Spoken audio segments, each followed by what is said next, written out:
جناب سید احمد صاحب کینیڈا، السلام علیکم۔ ہم آپ کے ممنون ہیں کہ آپ نے ہماری ویب سائٹ پر یاد فرمایا، آپ کا سوال موصول ہوا، جواب حاضر۔ آپ نے پوچھا کہ اگر ہمارے مکتب فکر کی کوئی مسجد نہ ہو تو کیا جمعے کی نماز کسی اور مکتب فکر کے امام کے پیچھے ادا ہو سکتی ہے؟ محترم سید صاحب، ہرگز یہ جائز نہیں۔ حضور صلی اللہ علیہ وسلم کا سرین ارشاد موجود، وَلَا تُصَلُّوا مَعَهُمْ، تم ان کے ساتھ نماز مت پڑھو، یہ ارشاد موجود ہے حضور علیہ السلام کا۔ لہذا بے دین بد مذہب کے پیچھے ہماری جمعے کی بھی ادا نہیں ہوگی نماز، اور کوئی اور نماز بھی نہیں ہوگی۔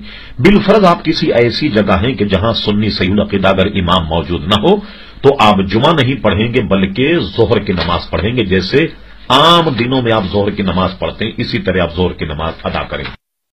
محترم جناب قاضی معین الدین صاحب، ریاض، سعودی عرب، السلام علیکم۔ ہم آپ کے ممنون ہیں کہ آپ نے ہماری ویب سائٹ اہلسنت.net پر یاد فرمایا، آپ کا سوال موصول ہوا، جواب حاضر۔ آپ نے فرمایا کہ ہم ریاض میں پچھلے 9 سال سے کام کر رہے ہیں، نماز جمعہ اور دیگر فرض نمازیں کیا کسی بد مذہب کے پیچھے پڑھ سکتے ہیں؟ برائے کر ہمیں مشورہ دیں کہ ہمیں کیا کرنا چاہیے۔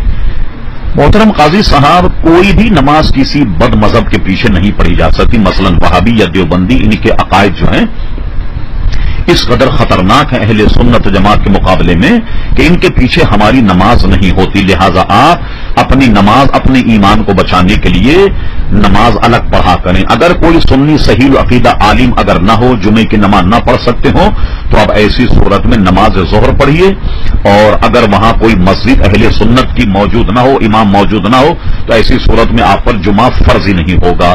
لہذا کسی بھی بد مذہب کے پیچھے کوئی نماز پڑھنا بھی جائز نہیں، نہ جمعہ جائز، اس لیے کہ حضور علیہ الصلوۃ والسلام کی حدیث شریف ہے، قال النبی صلی اللہ علیہ وسلم وَلَا تُصَلُّوا مَعَهُمْ، بے دین بد مذہبوں کے ساتھ تم نماز مت پڑھو، وَلَا تُصَلُّوا عَلَيْهِمْ، وہ مریں تو ان پر نماز مت پڑھو۔ لہذا ہمیں بچنا چاہیے تاکہ ہماری نمازیں جو ہیں وہ محفوظ